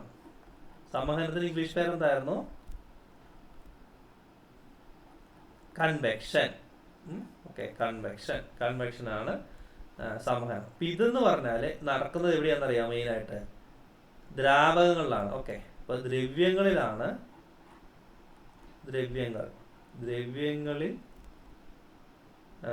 കാണുന്നത് കേട്ടോ. ദ്രവ്യങ്ങളെന്ന് എഴുതിയാൽ മതി. ദ്രവ്യങ്ങളിൽ കാണപ്പെടുന്നു. ഇതിലെന്താ സംഭവിക്കുന്നത് വെച്ചാൽ നിങ്ങൾ കണ്ടിട്ടുണ്ടാവും. നിങ്ങൾ ചായ തിളപ്പിക്കാറുണ്ടല്ലോ അടുപ്പത്ത്, ഇല്ലേ? ചായ തിളപ്പിക്കാൻ നേരത്തെ നമ്മൾ ചൂടാകുമ്പോ ഇങ്ങനെ മേളിട്ട് പോകുന്ന കണ്ടിട്ടില്ലേ? താഴെ കിടക്കുന്ന സാധനം ശ്രദ്ധിച്ചിട്ടുണ്ടോ? നീ നോക്കിയത് ചായപ്പൊടി ഇട്ട് കഴിയുമ്പോഴേ ചായപ്പൊടി താഴത്തെ കിടന്നേ. പക്ഷെ ഇത് തിളയ്ക്കുന്നതിന് മുന്നേ തന്നെ ഈ ചായപ്പൊടി ഇങ്ങനെ കനം കുറഞ്ഞ ചായപ്പൊടി ഇങ്ങനെ മേളിലേക്ക് പോകുന്നില്ലേ? അതാണ് കൺവെക്ഷൻ. അതായത് യഥാർത്ഥമായിട്ട് അതിലൊരു എന്തുണ്ട്? സഞ്ചാരമുണ്ട്. യഥാർത്ഥമായിട്ട് ഈ പദാർത്ഥത്തിന്റെ ചലനമുണ്ട്. ഓക്കെ, അല്ലെങ്കിൽ ദ്രവ്യത്തിന്റെ ചലനമുണ്ട്. ആ ചലനമാണ് എന്ത്? ഈ സംവഹനം എന്ന് പറയുന്നത്. മനസ്സിലായോ? നമ്മൾ ആദ്യത്തെ കേസിൽ ചാലനം പഠിച്ചപ്പോൾ ഒരു ഇരുമ്പിന്റെ ഒരു കഷ്ണം ചൂടാക്കുന്നുണ്ട്. അതിൽ എന്തെങ്കിലും ചലനം നിങ്ങൾ ശ്രദ്ധിക്കുന്നുണ്ടോ? ശരിക്കും അതിലെ പദാർത്ഥം മൂവ് ചെയ്യുന്നുണ്ടോ ചാലനത്തില്? ഇല്ല, ചാലനത്തിൽ പദാർത്ഥം മൂവ് ചെയ്യുന്നില്ല. പക്ഷെ സംവഹനത്തിൽ എന്ത് ചെയ്യുന്നുണ്ട്? പദാർത്ഥം മൂവ് ചെയ്യുന്നുണ്ട്. യഥാർത്ഥമായിട്ട് പദാർത്ഥം മൂവ് ചെയ്യുന്നത്. ഇപ്പൊ നിങ്ങൾക്കൊരു സംശയം തോന്നും, ഈ ദ്രവ്യം എന്ന് പറഞ്ഞാൽ എന്താ? ദ്രവ്യം എന്താ? ദ്രവ്യം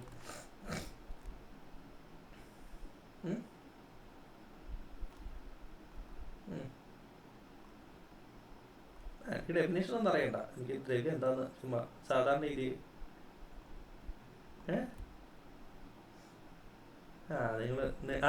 അതാണ് ദ്രാവകത്തിന് അല്ല ശരിക്കും. നമ്മൾ ഫ്ലൂയിഡ് എന്ന് പറയും. ഓക്കെ, ദ്രവ്യം എന്ന് പറഞ്ഞാൽ ഫ്ലൂയിഡ്സ് ആണ് കേട്ടോ. ഫ്ലൂയിഡ് എന്ന് പറഞ്ഞാൽ അതിൽ എന്തൊക്കെ വരും? Liquid plus gas. ഓക്കെ, ലിക്വിഡിനെയും ഗ്യാസിനെയും കൂടി ചേർത്ത് പറയുന്ന പേരാണ് എന്ത്? ഫ്ലൂയിഡ്. തെറ്റിക്കരുത്. അപ്പൊ ദ്രവ്യം എന്ന് പറയുന്നത് ദ്രാവകം എന്ന് വിചാരിക്കരുത് നിങ്ങൾ. ഈ ഒഴുകാൻ കഴിവുള്ളതിന്. ഓക്കെ, ഫ്ലൂയിഡ്സ് എന്ന് പറഞ്ഞാൽ സബ്സ്റ്റൻസ് വിച്ച് ക്യാൻ ഫ്ലോ എന്നാണ് നമ്മുടെ അതിന്റെ ഡെഫിനിഷൻ. ഓക്കെ, ഫ്ലോ ചെയ്യാൻ കഴിവുള്ള എല്ലാ സാധനത്തിനെയും നമ്മൾ വിളിക്കുന്ന പേര് ഫ്ലൂയിഡ്സ് എന്നാണ്. ആ ഫ്ലൂയിഡ്സിനെ നേരെ മലയാളമാക്കി കഴിയുമ്പോൾ അത് ദ്രവ്യമായിട്ട് മാറും. ഓക്കെ, അപ്പൊ ദ്രവ്യം എന്ന് പറഞ്ഞാൽ ദ്രാവകം എന്നല്ല, ഒഴുകാൻ കഴിയുന്ന എല്ലാ പദാർത്ഥങ്ങളെയും നമ്മൾ എന്ത് പറയുന്നു? ദ്രവ്യങ്ങൾ എന്ന് പറയുന്നു.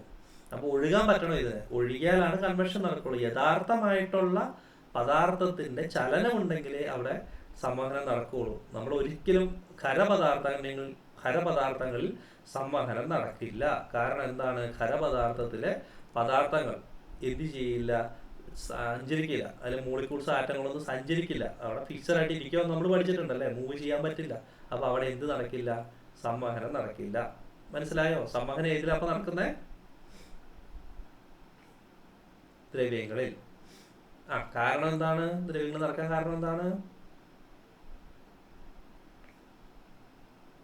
പദാർത്ഥങ്ങളുടെ ചലനം ഉള്ളത് എവിടെയുള്ളൂ? ദ്രവ്യങ്ങളിലുള്ളൂ ചലനമുള്ളത്. എന്താണ് ദ്രവ്യം എന്ന് പറഞ്ഞാൽ? ഇംഗ്ലീഷ് പേരെന്താ ദ്രവ്യത്തിന്റെ? ഫ്ലൂയിഡ്. ഫ്ലൂയിഡ് എന്ന് പറഞ്ഞാൽ എന്താണ്?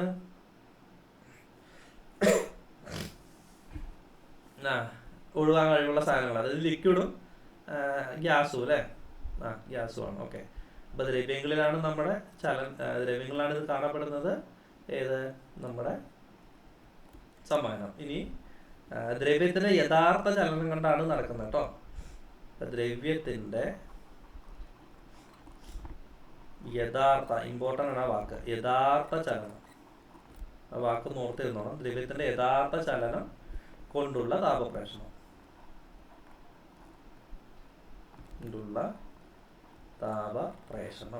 ഓക്കെ, ദ്രവ്യത്തിന്റെ യഥാർത്ഥ ചലനം കൊണ്ടുള്ള താപപ്രേഷണമാണ് ഇത്. പിന്നെ നമ്മുടെ ഏതിലെ കാണുള്ളൂ?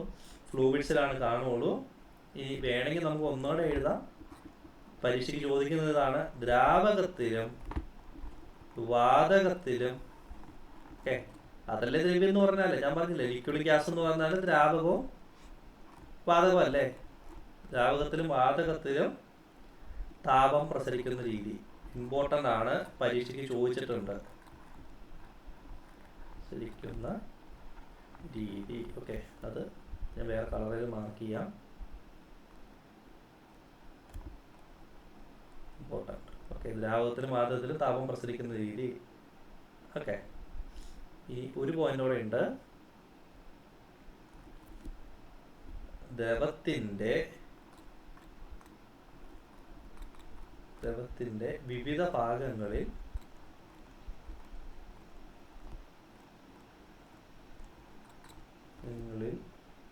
മൊത്തമായുണ്ടാകുന്ന ചലനം. ഓക്കെ, മൊത്തമായുണ്ടാകുന്ന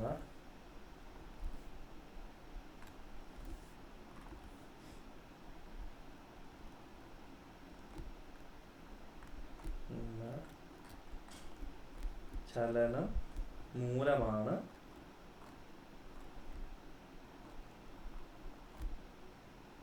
സംവഹനം നടക്കുന്നത്. ഒന്നുകൂടെ പറയാം. അപ്പൊ നമ്മൾ രണ്ടാമത്തെ രീതിയിലുള്ള പ്രേഷണമാണ് സംവഹനം. ഈ സംവഹനം നടക്കണമെങ്കിൽ എന്ത് നടക്കണം? ദ്രവ്യമായിരിക്കണം. ദ്രവ്യം എന്ന് പറഞ്ഞാൽ ഒന്നിലും ലിക്വിഡ് അല്ലെങ്കിൽ ഗ്യാസ്. അതായത് ദ്രാവകത്തിലും വാതകത്തിലും താപം പ്രസരിക്കുന്ന രീതിയെയാണ് നമ്മൾ എന്ത് വിളിക്കുന്നത്?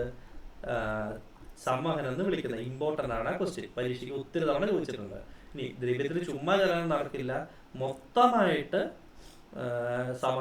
മൊത്തമായിട്ട് ഈ പദാർത്ഥം ഇങ്ങനെ മാറണം. നിങ്ങൾ അടപ്പത്ത് വെച്ച് ചായ തിളപ്പിക്കുന്ന കാര്യം ആലോചിച്ചാൽ മതി. അടപ്പത്ത് ചായ തിളപ്പിക്കുമ്പോൾ മൊത്തത്തിൽ ഇങ്ങനെ മാറി മറിയുന്നത് നമുക്ക് കാണാൻ പറ്റും. ചായ തിളപ്പിക്കുന്ന കാര്യം പറഞ്ഞതിന്റെ കാരണം ആ പൊടി ഇട്ട് കഴിയുമ്പോൾ നമുക്ക് കറക്റ്റ് ആ കളർ ഇങ്ങനെ ആദ്യം താഴത്താണ് ആ കളർ കിടക്കുന്നത്. ആദ്യം ആ കളർ ഇങ്ങനെ പയ്യെ മേളിട്ട് വരുന്നുണ്ട്. ഇങ്ങനെ പയ്യെ മേളിട്ട് വന്ന് പയ്യാണ് മേളിലേക്ക് എത്തുന്നത് അല്ലേ? കാരണം ചായപ്പൊടി താഴെയല്ലേ കിടക്കുന്നത്. അപ്പം അങ്ങനെ നമ്മൾ എക്സ്പീരിയൻസ് ചെയ്യുന്നതാണ്. അപ്പം ആ പദാർത്ഥം ഫുള്ളായിട്ട് ഇങ്ങനെ സർക്കുലേറ്റ് ചെയ്യുന്നുണ്ട്. അത് കാരണമാണ് എന്ത് നടക്കുന്നത്? സംവഹനം നടക്കുന്നത്. ഓക്കെ, അപ്പം ഇത്ര ഒന്ന് പറഞ്ഞു നോക്കിയേ. സംവഹനത്തെ പറ്റി പഠിച്ചേക്കൊന്ന് പറഞ്ഞ എല്ലാവരും. ഉം. ആ സംവഹനം. ആ ആ ആ ഭാഗങ്ങളിൽ മൊത്തമായിട്ടാണ് ചലനം മൂലമാണ് സംവഹനം നടക്കുന്നത്. ഓക്കെ, ഇനി നമുക്ക് ഒരു സാധനം കൂടെ പഠിക്കാനുണ്ടായിരുന്നല്ലോ, വികിരണം. അപ്പൊ വികിരണം പഠിക്കാം. ഈ വികിരണം പഠിച്ചിട്ട് സംവഹനത്തിന് കുറച്ച് കാര്യങ്ങളൂടെ പറഞ്ഞുതരാം. ഇനി വികിരണം. ഓക്കെ, വികിരണോടെ പഠിച്ചിട്ട് സംവഹനത്തിലെ കുറച്ച് കാര്യങ്ങളൂടെ പഠിക്കാനാണ്. ഫോഴ്സ്ഡ് കൺവെക്ഷൻ എന്ന് പറയുന്ന ഒരു മെത്തേഡ് ഉണ്ട്. ഫോഴ്സ്ഡ് കൺവെക്ഷൻ എന്ന് പറഞ്ഞാൽ പ്രേരിത സംവഹനം എന്ന് പറഞ്ഞാൽ നമ്മൾ ഫാനൊക്കെ ഇടുന്നില്ലേ, അതൊക്കെ ഞാൻ പറഞ്ഞുതരാം. ഇതിന് മുന്നേ വികിരണം കൂടെ പഠിക്കാം. ഇനി നമ്മുടെ സൂര്യനുണ്ട്. സൂര്യന് നമ്മുടെ ഭൂമിയിലേക്ക് ചൂടെത്തുന്നുണ്ട് അല്ലേ? സൂര്യനിൽ നിന്ന് ഭൂമിയിലേക്ക് ചൂടെത്തുന്നുണ്ട്. അപ്പൊ അതിന്റെ ഇടയ്ക്ക് നിങ്ങൾക്ക് അറിയാം, ഇത് എർത്താണ്, ഇത് സണ്ണാണ്. സണ്ണിൽ നിന്ന് ചൂട് എത്തുന്നുണ്ട്. പക്ഷെ അതിൻ്റെ ഇടയ്ക്ക് മീഡിയം ഒന്നുമില്ല, അതായത് മാധ്യമമൊന്നും ഇല്ലെങ്കിലും ചൂട് കറക്റ്റായിട്ട് എവിടെ വരുന്നുണ്ട്? നമ്മുടെ എർത്തില് വരുന്നുണ്ട്. മനസ്സിലായോ? അപ്പൊ നിങ്ങളെ ഇമ്പോർട്ടൻ്റ് ആയിട്ടുള്ള ക്വസ്റ്റ്യൻ ഇതാണ്, മാധ്യമം ആവശ്യമില്ലാത്ത താപപ്രേഷണ രീതി. ഓക്കെ, മാധ്യമം ആവശ്യമില്ലാത്ത താപപ്രേഷണ രീതി. മനസ്സിലായോ വികിരണം എങ്ങനെയാണ്? മനസ്സിലായി. അപ്പൊ അതായത് അവിടെ മാധ്യമം ആവശ്യമില്ല. നമ്മളവിടെ സൂര്യൻ ഇത് കത്തുന്ന നമ്മൾ കാണുന്നുണ്ട്. നമ്മളാരെങ്കിലും സൂര്യൻ തൊട്ട് പോകുന്നുണ്ടോ? അല്ലെങ്കിൽ ഭൂമി എന്ന് സൂര്യൻ തൊടുന്നുണ്ടോ? ഇല്ല, തൊടുന്നില്ല. അതിന്റെ ഇടയ്ക്ക് കുറെ സ്ഥലം ബ്ലാങ്ക് ആണ്. നമ്മുടെ അറ്റ്മോസ്ഫിയർ വരുന്നത് തന്നെ ഒത്തിരി ലക്ഷക്കണക്കിന് കിലോമീറ്റർ കഴിഞ്ഞിട്ടാണ് നമ്മുടെ എർത്തിന്റെ അറ്റ്മോസ്ഫിയർ വരുന്നത്. അപ്പൊ അത്രയും ദൂരം ഇത് ഫ്രീ ആയിട്ടാണ് സഞ്ചരിക്കുന്നത്. അപ്പൊ അതിനെ നമ്മൾ വിളിക്കുന്നത് വൈദ്യുത കാന്തിക തരംഗങ്ങൾ എന്നാണ് പറയുന്നത്. ഓക്കെ, ഇവിടെ നടക്കുന്നത് എന്ത് വഴിയാണ്? വൈദ്യുത കാന്തിക തരംഗങ്ങൾ. ഓക്കെ, വൈദ്യുത കാന്തിക തരംഗങ്ങൾ വഴിയാണ് ഇവിടെ എന്തെടുക്കുന്നത്? താപോർജം പ്രേഷണം ചെയ്യുന്നത്. ഓക്കെ, ചെയ്യുന്നത് ഒന്ന് പറഞ്ഞു നോക്കിയേ. മാധ്യമം ആവശ്യമില്ലാത്ത പ്രേഷണ രീതി ഏതാണ്? ഒത്തിരി തവണ ചോദിച്ചിട്ടുണ്ട് പരീക്ഷയ്ക്ക്. വികിരണം ഒത്തിരി തവണ ചോദിച്ചിട്ടുണ്ട്. സൂര്യനിൽ നിന്ന് എർത്തിലേക്ക് വരാനുള്ള താപം എത്തുന്ന ഏത് രീതിയിലാണ്? വികിരണം. വൈദ്യുത കാന്തിക തരംഗങ്ങളായിട്ട് സഞ്ചരിക്കുന്ന രീതി ഏതാണ്? വികിരണം. അപ്പൊ സൂര്യനിൽ നിന്ന് ചൂട് എത്തുന്നത്. ഓക്കെ, എത്തുന്നത് വികിരണം വഴിയാണ്. ഓക്കെ, ഇനി നമ്മളൊരു ബൾബിന്റെ താഴെ നിൽക്കുകയാണ്. ഒരു തവണ ചോദിച്ചതാ, നമ്മൾ കത്തുന്ന ബൾബിന്റെ താഴെ നിൽക്കുമ്പോൾ താപം ലഭിക്കുന്നത് വികിരണമാണ് കേട്ടോ. ഇപ്പൊ CFL LED ബൾബൊന്നും അല്ല ഉദ്ദേശിക്കുന്നത്. പണ്ടത്തെ കാലത്ത് നിങ്ങൾ ഓർക്കുന്നുണ്ടാവും, ഒരു ഇൻകാഡസൻ ലാമ്പ് എന്ന് പറയുന്ന ഒരു ലൈറ്റ് ഉണ്ടായിരുന്നു നമുക്ക് പണ്ട്, ഓർക്കുന്നില്ലേ? അപ്പൊ എല്ലാവരും അത്യാവശ്യം പ്രായമുള്ളവരല്ലേ. അപ്പൊ ഇപ്പൊ ചെറിയ പിള്ളേരൊന്നും അത് കണ്ടിട്ടുണ്ടാവില്ല. അപ്പൊ നമ്മള് ഈ കത്തുന്ന ഇൻകാഡസൻ ലാമ്പ് എന്ന് പറയുന്ന ഒരു ലൈറ്റ് ഉണ്ടായി. അതിന്റെ ചൂട്ടിൽ നിന്നാൽ ഇപ്പൊ നമ്മൾ പണ്ട് അത് കേടായി കഴിഞ്ഞാൽ മാറാൻ നേരത്തൊക്കെ ചൂടുണ്ടാവും അതിന്റെ പുറത്ത്. അപ്പൊ ആ ബൾബ് ഇൻകാഡസൻ ലാമ്പ് നമ്മൾ പ്രകാശം പഠിക്കുമ്പോൾ ഞാനതൊക്കെ പറഞ്ഞുതരാം. അപ്പൊ കത്തുന്ന ബൾബിന് താഴെ നിൽക്കുമ്പോൾ, ഓക്കെ, ബൾബിന് താഴെ നിൽക്കുന്നയാൾക്ക് താപം ലഭിക്കുന്നത്. ഓക്കെ, നിൽക്കുന്നയാൾക്ക് താപം ലഭിക്കുന്നത് ഏതാണ്? ഈ വികിരണമാണ്. ഓക്കെ, കത്തുന്ന ബൾബിന് താഴെ നിൽക്കുന്നയാൾക്ക് താപം ലഭിക്കുന്നത് വികിരണമാണ്. ഓക്കെ, ഒന്ന് പറഞ്ഞു നോക്കിയ വികിരണത്തെ പറ്റിയിട്ട്. ഏറ്റവും ഇമ്പോർട്ടൻ്റ് ആയിട്ട് ഏറ്റവും കൂടുതലാണ് ചോദിച്ചിരിക്കുന്നത് വികിരണം എന്ന് പറയുന്ന പാർട്ടി എന്നാണ്. പറഞ്ഞോ. ആവശ്യമില്ല, സഹായില്ല ചെയ്യുന്ന രീതിയാണ് വികിരണം. വികിരണമാണ്. പിന്നെ വൈദ്യുത കാന്തിക തരംഗങ്ങളാണ് വികിരണം പ്രേഷണം ചെയ്യുന്നത്. ഇനി കത്തുന്നത് ബൾബിന് താഴെ നിൽക്കുന്ന ആൾക്ക് കിട്ടുന്നത് എന്താണ്? വികിരണം അല്ലേ? വികിരണമാണ്. ഓക്കെ, ഇനി അടുത്തത് ഒരു സാധനം നമുക്ക് പഠിച്ചേക്കാം. അതാണ് പഠിച്ച് നമുക്ക് നിർത്താം. കണ്ടക്ഷൻ കൺവെൻഷനിലെ നമുക്കൊരു പ്രേരിത സംവഹനം എന്ന് പറയുന്ന ഒരു സാധനമുണ്ട്. പ്രേരിത സംവഹനം. ഓക്കെ, അതിൻ്റെ ഇംഗ്ലീഷ് എന്ന് പറഞ്ഞാൽ ഫോഴ്സ്ഡ് കൺവെക്ഷൻ എന്നാണ്. അതൊരു ഭയങ്കര ഇമ്പോർട്ടൻ്റ് ആയിട്ടുള്ളൊരു കാര്യമാണ്. നിങ്ങളുടെ കയ്യിൽ ലാപ്ടോപ്പ് ഒക്കെ ഉണ്ടെങ്കിൽ അല്ലെങ്കിൽ നിങ്ങളുടെ കമ്പ്യൂട്ടറൊക്കെ ഉണ്ടെങ്കിൽ അതിലൊരു ഫാൻ നിങ്ങൾ കണ്ടിട്ടുണ്ടാവും അല്ലേ? എന്തിനാ ഫാൻ വെച്ചിരിക്കുന്നത്? കൂളിങ്ങിന് വേണ്ടിയിട്ട്. അതാണ്. അല്ലെ നമ്മൾ വീട്ടിൽ എന്തിനാ നമ്മൾ ഫാൻ വെക്കുന്നത്? നമുക്ക് തണുപ്പ് കിട്ടാനല്ലേ? അത് കൂളിങ്ങിന് വേണ്ടിയിട്ടല്ലേ? അത് ശരിക്കും പ്രേരിത സംവഹനമാണ്. അതായത് ശരിക്കും സംവഹനത്തിനെ നമ്മൾ പ്രേരിപ്പിക്കുകയാണ് അല്ലേ?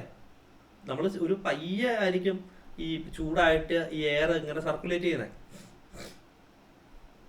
പയ്യെ ആയിരിക്കും ചൂട് കാരണം ഈ ഇത് മൂവ് ചെയ്യുന്നത്, എയർ മൂവ് ചെയ്യുന്നത്. അപ്പം നമ്മൾ ആ ഒരു സ്പീഡ് നമ്മൾ വർദ്ധിപ്പിക്കുകയാണ്. നമ്മൾ പ്രത്യേക ചില മെക്കാനിസം വെച്ചിട്ട് സ്പീഡ് വർദ്ധിപ്പിക്കുക. ഇപ്പം നമ്മളിപ്പോൾ ഒരു കാര്യം ഓർക്കുക, നമ്മൾ ഫാൻ വർക്ക് ചെയ്യുന്നില്ലെങ്കിൽ നമ്മളിങ്ങനെ ഇരിക്കുവാണ്, നമ്മൾ വേർക്കും, നമുക്ക് നല്ല ചൂടുണ്ടാവും. അപ്പം നമ്മുടെ മേത്തെ ചൂട് എന്ത് ചെയ്യും? പയ്യെ പയ്യല്ലേ പറന്നു പോകുള്ളൂ അല്ലേ? ഇങ്ങനെ ആ ഏരിയയിലുള്ള ഈ എന്താ പറയുന്നത് എയർ ചൂട് പിടിച്ചിട്ട് ഇങ്ങനെ സർക്കുലേറ്റ് ചെയ്യാൻ കുറച്ച് സമയം എടുക്കും. അപ്പം അത് ഈ പ്രേരിത സംവഹനം വഴി നമ്മൾ കൂട്ടും. അതായത് നമ്മളൊരു ഫാൻ ഇട്ട് കൊടുത്താൽ ആ എയറിൻ്റെ സർക്കുലേഷൻ്റെ സ്പീഡ് കൂടും. അതിനെയാണ് നമ്മൾ പ്രേരിത സംവഹനം എന്ന് പറയുന്നത്. അപ്പോൾ നമ്മൾ എന്തെങ്കിലും പമ്പോ അല്ലെങ്കിൽ വേറെ എന്തെങ്കിലും സാധനം വെച്ചിട്ട്, അതായത് പമ്പിൻ്റെയോ ഫാനാണ് ഉദ്ദേശിക്കുന്നത്, മറ്റേതെങ്കിലും ഭൗതിക സാഹചര്യങ്ങളുടെയോ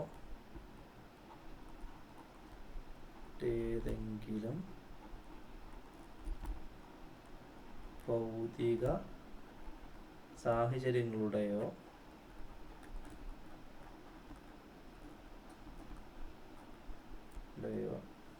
സ്വാധീനത്താൽ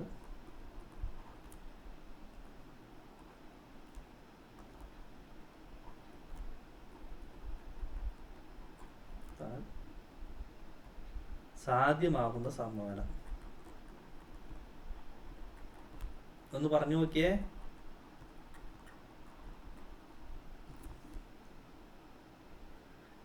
മറ്റേതെങ്കിലും ഭൗതിക സാഹചര്യങ്ങളുടെയോ സ്വാധീനത്താൽ സാധ്യമാകുന്ന സംവഹന രീതി. അതായത് നമ്മൾ എന്തെങ്കിലും ഒരു സംവിധാനം വെക്കും നമ്മൾ, ഫാനൊക്കെ. നമ്മൾ എക്സാമ്പിൾ എന്ന് പറഞ്ഞാൽ എന്താ? ഫാൻ വെച്ചിട്ട്, അപ്പം ഞാൻ ചുമ്മാ ഫാൻ എഴുതുന്നുള്ളൂ, നിങ്ങൾ ഓർത്തോണം. ഫാൻ വെച്ചിട്ട് നമ്മൾ തണുപ്പിക്കുവാണ് അല്ലേ? ഇനി അല്ലെങ്കിൽ നമ്മുടെ മനുഷ്യല്ലേ രക്തചംക്രമണം എന്ന് കേട്ടിട്ടില്ലേ നിങ്ങൾ? രക്തചംക്രമണ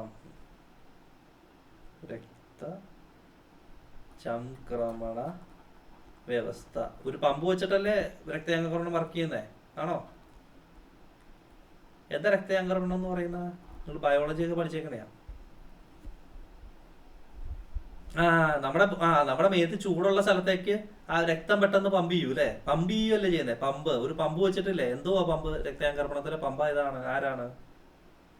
ഹാർട്ടാണ്. അപ്പോൾ നമ്മുടെ ഹാർട്ട് രക്തം പമ്പ് ചെയ്യുന്നുണ്ട്. അതാണ് പമ്പിന്റെ സഹായം എന്ന് ഇവിടെ പറഞ്ഞിരിക്കുന്നുണ്ടോ?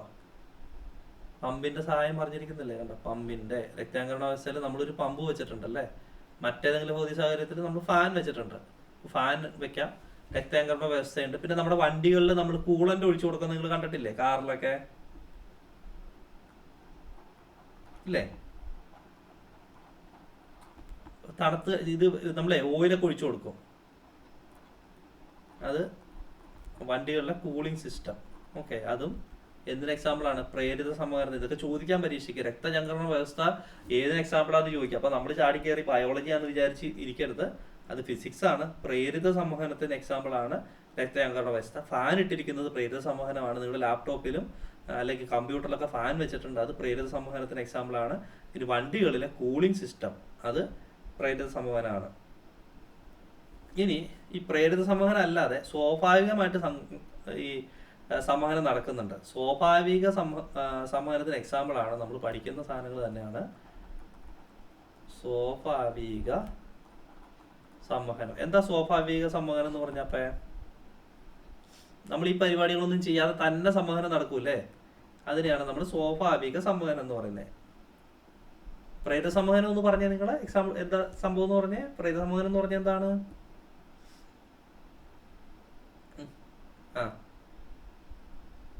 ആ ആ സമാധാനം. ആ എക്സാമ്പിൾ എന്തൊക്കെയാ? എക്സാമ്പിൾ എന്തൊക്കെയാ? ആ ആ കൂളിങ്. ഓക്കെ. ആ ഇനി നമുക്ക് സ്വാഭാവിക സംവഹനം എന്ന് പറഞ്ഞാൽ ഈ പറയുന്ന മെത്തേഡൊന്നും ഇല്ലാതെ സംവഹനം നടക്കുന്നുണ്ട്. അതിനാണ് സ്വാഭാവിക സംവഹനം. അതിന് രണ്ട് എക്സാമ്പിൾ ഉണ്ട്. നിങ്ങൾ വാണിജ്യവാദങ്ങൾ പഠിച്ചില്ലേ കെമിസ്ട്രിയിൽ? ആ ട്രേഡ് വിൻസ് എന്നല്ലേ?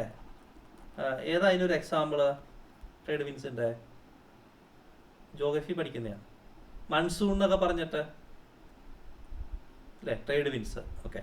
ഇനി ആ ആ അത് ചിനൂക്ക് ഒക്കെ ട്രേഡ് വിൻഡ് അല്ലല്ലോ, അത് ലോക്കലി ഉണ്ടാവുന്നില്ല. അത് ഞാൻ മറന്നുപോയി, ജോഗ്രഫി അല്ലേ. ഇനി ഇതില് കടൽക്കാറ്റ് കരക്കാറ്റ് എന്നൊക്കെ കേട്ടിട്ടല്ലേ? ആ കരക്കാറ്റ്, ആ അങ്ങനെയുള്ള സാധനങ്ങളൊക്കെ ഈ സ്വാഭാവിക സംവഹനം കാരണമാണ്. അത് നമ്മൾ ഫാൻ വെച്ചൊന്നും ഉണ്ടാക്കുന്നതല്ലല്ലോ, തന്നെ വരുന്നതല്ലേ. അപ്പം അങ്ങനെ വരുന്നതാണ് സ്വാഭാവിക സംവഹനം. ഇപ്പോൾ കടൽക്കാറ്റ് കരക്കാറ്റ് ട്രേഡ് വിൻസ് അല്ലെങ്കിൽ വാണിജ്യവാദങ്ങളൊക്കെ പറയുന്നത് ഈ സ്വാഭാവിക സംവഹനത്തിൻ്റെ ഉദാഹരണങ്ങളാണ്. അപ്പം ഇത്രയാണ് നമുക്ക് ഇന്ന് പഠിക്കാനുള്ളത്. അപ്പോൾ നമ്മളിന്ന് കുറച്ച് കൂടുതൽ പഠിച്ചിട്ടുണ്ട്. പിന്നെ അടുത്ത ദിവസം നമ്മൾ, എനിക്ക് തോന്നുന്നു, ഈ താപം തീർക്കാം, താപം തീരും. ഓക്കെ. അപ്പം ഇത്രയും നിങ്ങളൊന്ന് നോക്കി വെച്ചേക്കാം കേട്ടോ. ഓക്കെ. ബാക്കി നമുക്ക് അടുത്ത ദിവസം പഠിക്കാം. Okay, thank you.